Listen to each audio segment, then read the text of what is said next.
미국에 유학 갔던 첫 해, 제가 한 6개월 동안을 미국인 교회에 이제 출석을 하게 됩니다. 머리털 나고 처음 미국에 갔는데 한인 교회를 섬기게 될 기회는 많을 것 같아요. 그래서 처음 한 6개월 최소한은 미국 교회를 가서 그들의 문화를 좀 배워야 되겠다 해서 사역자로 간 게 아니라 오늘 성가대원처럼 성가대원을 했습니다. 그러니까 뭐 웬만큼 하겠더라고요. 가사가 다 있고 하니까 그거 다 되는데 문제는 이제 목사님 설교를 하실 때 이게 아직 언어가 100% 자유롭지가 않으니까 목사님이 유머를 하신다거나 뭐 이렇게 슬랭을 쓰시거나 할 때 교인들은 다 웃는데 저만 좀 뻘쭘해지는 겁니다. 같은 기숙사에 살던 그 미국인 친구가 섬기던 교회였어요. 그래서 항상 기숙사에 가는 길 오는 길을 이 친구가 이제 라이드를 해줘서 같이 다니는데 한번 주일 예배를 마치고 이렇게 오는데요. 그 미국인 친구가 저한테 얘기를 하더라고요. 좀 자존심이 좀 상했지만 뭐 사실인데 어떻게 하겠어요. 야, 너 솔직히 우리 목사님 설교하는데 그거 100%다 이해하냐? 그 물어보더라고요. 그래서 제가 뭐라고 대답했는 거 아니? 야, 이해력은 네가 뛰어날지 모르지만 집중력만큼은 내가 너보다 더 뛰어날 거다. 그렇게 얘기했습니다. 그러면서 제가 부연해서 설명했어요. 뭐 영어 공부하려고 목사님 설교 듣는 거 아니니까 항상 하나님의 말씀을 들으려고 내가 애쓰기 때문에 다 이해하지 못하지만 늘 매주일 하나님이 내게 주시는 말씀을 나는 받는다. 하나님 앞에 있는 그 의식, 이것이 경건이라고 생각합니다. 본교회 이제 동사 목사로 섬기고 계신 광 목사님과 이제 인연이 이제 대학교 4학년 때로 거슬러 올라가는데요. 목사님이 저희 채플 설교자로 오셨고 저는 그 예배를 인도하는 사회 보는 학생으로 이제 목사님과 인연을 맺었습니다. 그리고 공교롭게 꼭 그걸 계획한 건 아닌데 목사님이 유학했던 미국의 두 학교를 제가 이제 똑같이 이제 유학을 하게 됩니다. 대학 졸업하고 나서 5년 후에 제가 유학하던 학교에 목사님이 오셔서 5년 만에 다시 이제 만나게 됐는데 아주 이른 아침에 이제 목사님과 단 둘이서 조반을 하는 겁니다. 이런 얘기 저런 얘기를 하는데 그때 제가 제 마음속에 제일 중요하게 생각하는 거 하나 여쭸어요. 그때 제가 제 아내를 만나기 전에 총각 그 전도사 때 시절입니다. 근데 목사님한테 여쭙기를 그때는 하여튼 뭐 목회 설교 이런 건 다 관심 없고요. 결혼 이게 제 주 관심이었습니다. 그래서 목사님은 주례를 많이 하시고 뭐 많은 경험이 있으시니까 저한테 좀 도움을 주시는데 목사님이 말씀하시면 제가 마음에 새기고 꼭 그대로 실천하겠습니다. 제가 결혼을 해야 되는데 어떤 여자랑 결혼해야 좋겠습니까? 그러면서 제가 조건을 하나 달았어요. 목사님 여러 가지로 얘기하면 제가 헷갈려서 잘 이해를 못하니까 한 가지만 얘기하시고 한마디로 요약해서 얘기해 주세요. 그때 목사님이 저한테 해주셨던 말씀이에요. 한마디로 수용성이 좋은 여자, receptivity. 수용성이 좋은 여성, 그런 여성과 결혼해야 된다. 대화를 나눌 때 그렇군요, 그렇겠군요, 그랬었겠군요. 그런 여성이랑 살아야지 이게 천국에 사는 것 같지. 아무리 미스코리아라도 택도 없는 소리 하지 마라. 이렇게 되면 그럴 지옥이 따로 없다. 그러면서 꼭 수용성이 높은 여성, 그런 여성과 결혼해야 된다. 그렇게 얘기를 하셨습니다. 여러분 제가 질문을 좀 바꿔볼까요? 어떤 교인이 좋은 교인일까? 제 대답도 역시 같습니다. 수용성이 좋은 교인.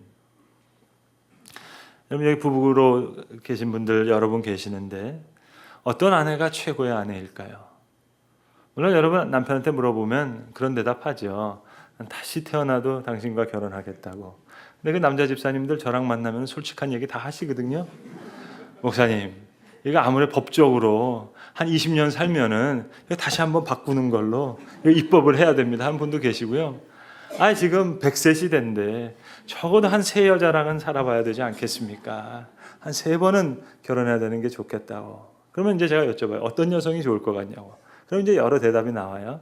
대개 이제 첫 번째, 외모가 출중한 아주 매력적인 아름다운 여성과 한번 살고 싶고 또 한번 기회가 주어진다면 요리를 잘하는 손대접을 잘하는 그렇게 분위기를 잘 이끄는 그런 분하고도 한번 살아보고 싶다 이야기하는데, 최종적으로 가장 훌륭한 아내로 꼽는 분은 여러분 공통적으로 대화가 통하는 여성, 그렇게 이야기를 합니다.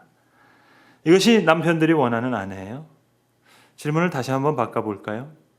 하나님이 사랑하는 성도, 그것도 역시 하나님과 말이 통하는 사람, 하나님과 잘 뭔가 대화가 되는, 다시 말씀드리면 말씀에 대해서 깊은 묵상이 있는 사람, 하나님이 사랑하시는 성도인 줄로 압니다.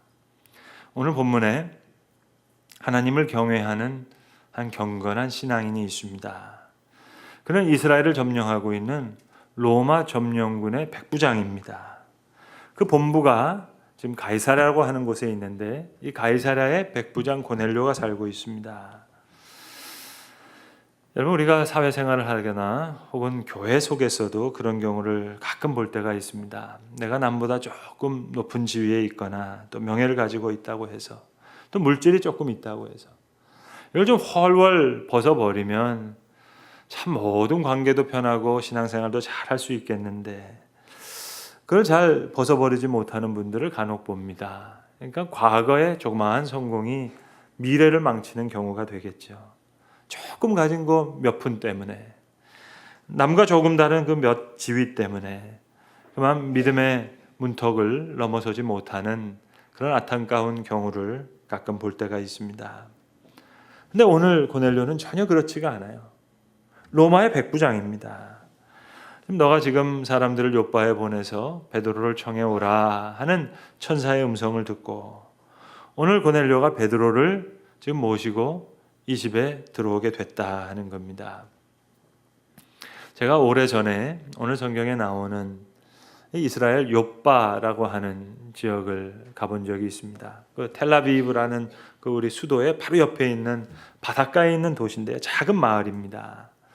지금도 가보시면 오늘 본문에 나오는 무두장이 시몬의 집이라고 알려진 그 간판이 쓰여져 있는 집이 있습니다.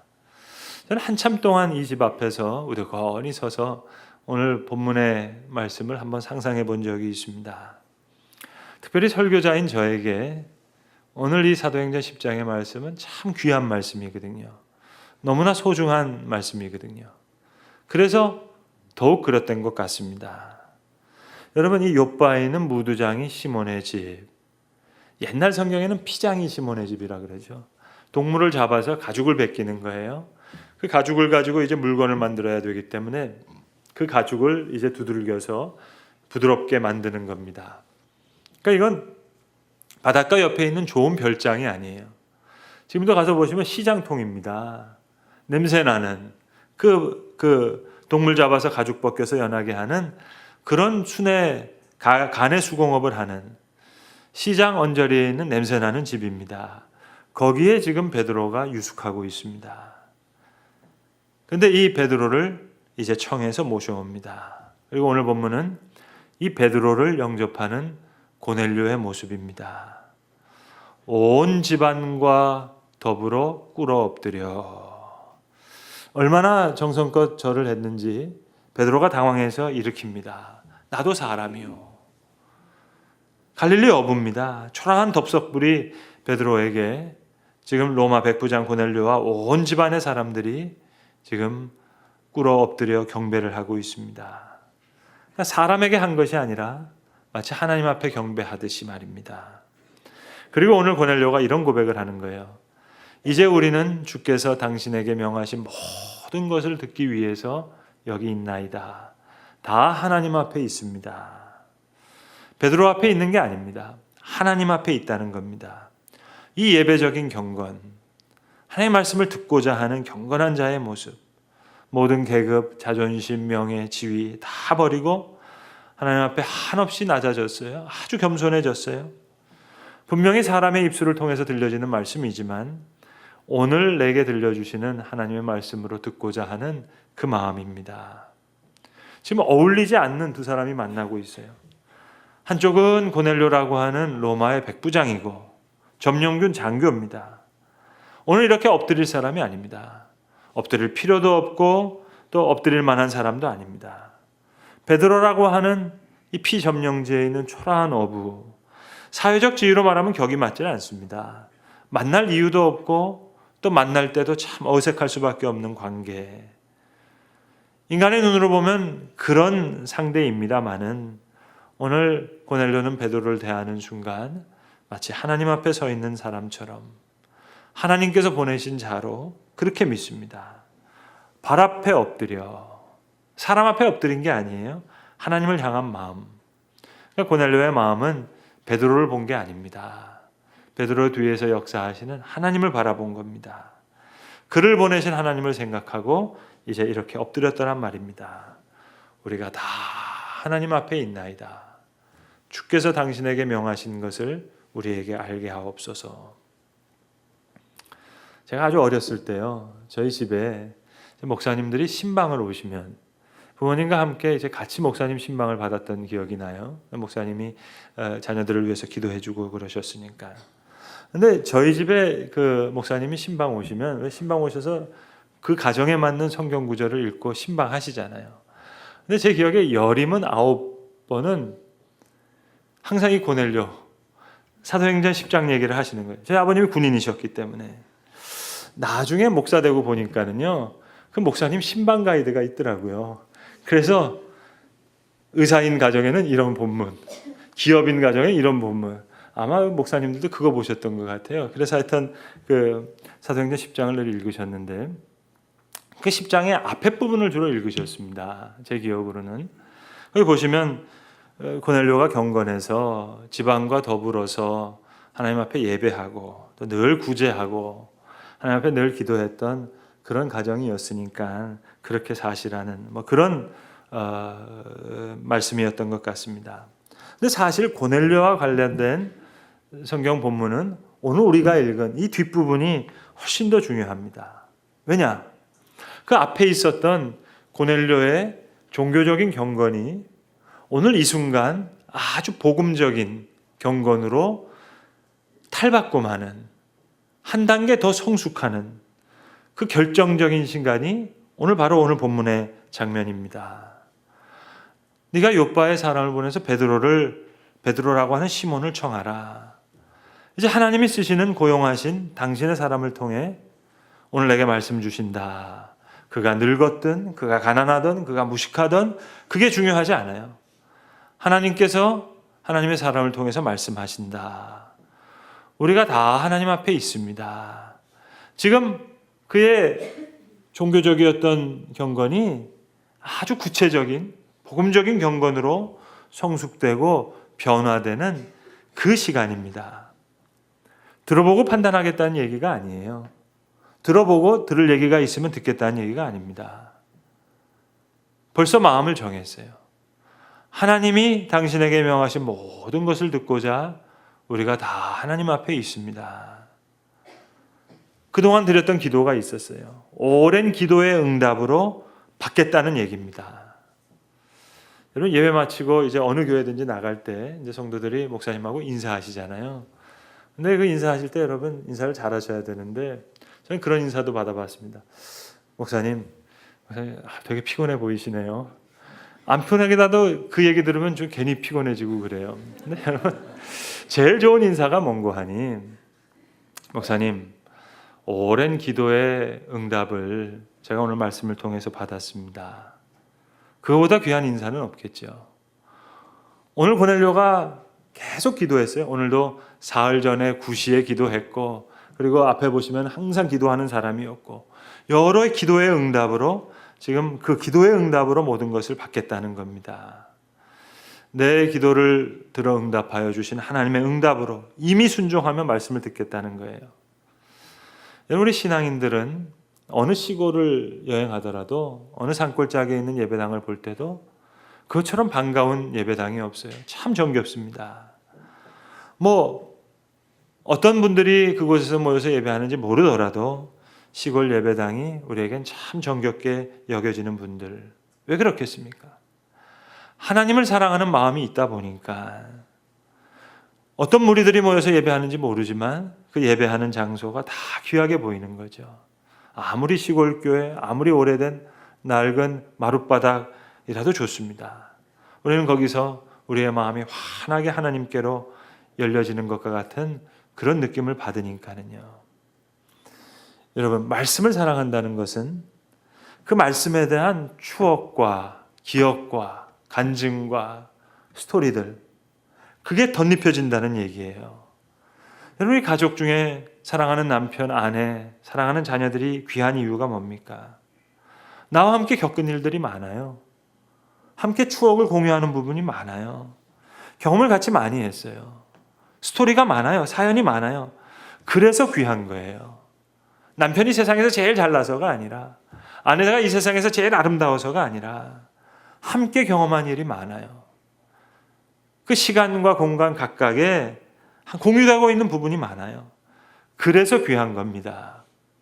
말씀을 사랑한다는 것, 말씀을 귀히 여긴다는 것, 성경을 사랑한다는 것은 성경에 많은 사연이 덧입혀져 있는 거예요. 그 말씀이 내게 주는 의미가 남달라요. 남들은 모르는 나만의 느낌이 있어요. 그래서 어떤 사건을 만날 때 그 말씀이 생각나는 거예요. 그것이 말씀을 사랑하는 겁니다. 때로는 그 기억이 아름다운 추억이기도 하고 때로는 가슴 아픈 기억이기도 해요. 저에게는 오늘 본문의 말씀이 귀한 말씀이기도 하지만 또 한편으로는 가슴 아픈 사연도 안고 있는 그런 말씀입니다. 권사님 한 분 계셨는데 교회 봉사를 참 많이 하셨어요.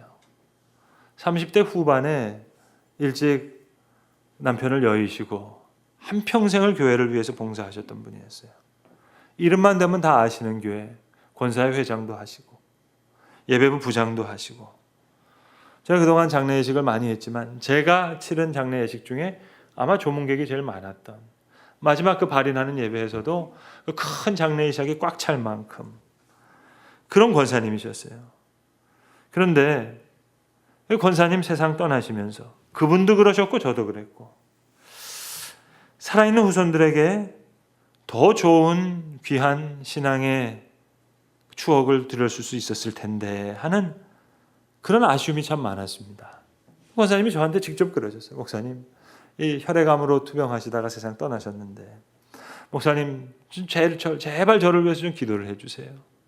제가 이 투병하면서 자꾸만 마귀가 되는 것 같다는 거예요. 물론 이해가 되죠. 너무 아프니까. 근데 가까이 있는 자녀들에게, 가까이 있는 분들에게 내가 자꾸만 아프다고 짜증을 내고 힘들게 하고, 아니 좋은 기억, 좋은 추억을 선물할 수 있는 좋은 기회인데 아주 이게 힘들어하면서 그렇게 세상 떠나셨어요. 세상 떠나시기 바로 전 석주일을, 새 주일을 도저히 교회 나와서 주일날 예배 드리실 형편이 못 돼요. 근데 병원 침대에 실리셔가지고 예배당에 못 들어가시고 제 목양실에 누우신 채로 TV 보시면서 예배 실황을 함께 보시면서 그렇게 3주 동안 예배 보시다가 세상 떠나셨습니다. 그 권사님께서 마지막으로 저에게 해주신 말씀, 유언과 같은 말씀이죠. 그게 오늘 바로 본문의 말씀이에요. 목사님, 제가 예배부장을 수십 년 섬겼잖아요. 근데 주께서 명하시는 것을 내가 듣고자 하여 다 하나님 앞에 있습니다. 고넬료의 이 고백 많이 듣고 알았는데 제가 진작 이 마음으로 예배했다면, 이 마음으로 말씀을 대했다면 저는 완전히 다른 생을 살았을 텐데 이 말씀의 의미를 이제서야 조금 알 것 같습니다. 참 가슴 아픈 얘기죠. 그 권사님이 제게 해주신 말씀이에요. 그러니까 제가 기억하죠. 말씀을 사랑한다는 것은 공책과 연필 가지고 공부하는 거 아닙니다. 오히려 숟가락과 젓가락을 가지고 말씀을 먹는 거예요. 포크와 나이프를 가지고 말씀을 먹는 겁니다. 한 말씀 한 말씀에 그러고 보니까 많은 기억이 담겨 있어요. 많은 추억이 쌓였어요. 많은 사연이 있어요. 그러니까 어떤 사건을 당할 때 내 귓가에 들려지는 말씀이 있는 거예요. 이게 바로 말씀을 사모한다는 겁니다. 성경 말씀 가운데 하나님의 임재하심이 있으니까는요. 우리 한국교회 교회사를 보시면 1866년도에 대동강변에서 토마스 선교사가 목이 베어서 세상을 떠나게 됩니다. 그 이후에 한 40년이 지나서 1907년 평양 장대현 교회에서 평양 대부흥 운동이 일어나게 되는데, 이 40년 사이에 아주 비밀스러운 이야기가 하나 숨어 있답니다. 토마스 선교사가 대동강변에서 목베임을 당할 때요, 그러니까 중국에서 갖고 왔던 한문 성경을 사람들한테 던져주고 떠나게 됩니다. 그때 11살 먹은 한 소년이 있었는데 한문 성경 3권을 자기가 받아오는 거예요. 근데 자기가 어리니까 이거 너무 무섭잖아요. 걸려서 발각되면 큰일 날 것 같고. 그래서 자기 아저씨뻘 되는 사람한테 이것을 줍니다. 박영식이라고 하는. 그러니까 그 아저씨가 이걸 받았는데, 여러분 성경 종이질이 좋잖아요. 그냥 버리기가 그러니까 이걸 가지고 도배를 해버리는 거예요.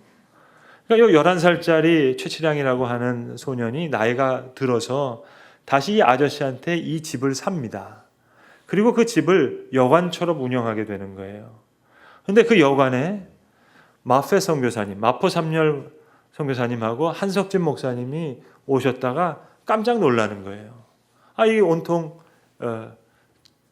성경책으로 도배가 되어 있거든요. 그곳이 평양의 최초 교회인 널다리 교회가 됩니다. 그리고 여러 해를 거치면서 장대제 교회로 이름이 바뀌었다가 나중에 장대현 교회가 되는 거예요. 말씀 속에 하나님의 임재가 있는 거죠. 아니, 벽지로 쓰인 말씀 속에도 이런 역사와 이런 은혜와 이런 능력이 있다면, 여러분 성경 한 구절의 말씀이 내 삶에 부딪혀서 의미를 일으키고 간증이 되고 고백이 되고 내 신앙의 추억이 되고 하나님과의 좋은 기억이 된다면, 믿음의 스토리가 된다면, 그 말씀이 갖는 능력과 은혜, 그 역사, 상상할 길이 없는 거죠. 지난 수요일 날 저를 포함해서 수요 사경의 시간에 많은 성도들이 은혜를 받았습니다. 강사로 오신 목사님이 제 학부 동기 목사님이었어요. 그 교인들도 다 은혜를 받으셨지만 제가 특별히 은혜를 받았습니다. 그래서 왜 우리 동기생들이 하는 밴드가 있거든요. 우리 과에 목사님들 하는 밴드인데 거기 글을 하나 올렸어요. 친구 목사님이 여차저차해서 오셔서 세미나 말씀 전해주셨는데 너무 좋았다. 그러니까 거의 친구들이 목회하는 친구들이니까, 그러니까 당신들 섬기는 교회 부흥의 강사로 모셔도 될 만큼 아주 좋은 세미나 시간을 가졌다. 그리고 제가 마지막에 한 줄을 덧붙였어요. 우리가 대학 때 알던 그 친구가 아니라고. 크크. 그랬더니 댓글이 막 붙는데요. 정말 목사님들이 댓글을 붙이는데 은혜스럽지 않는 댓글이 막 닫히는 거예요. 크크흐흐 레알 정말 대박 막 이러면서.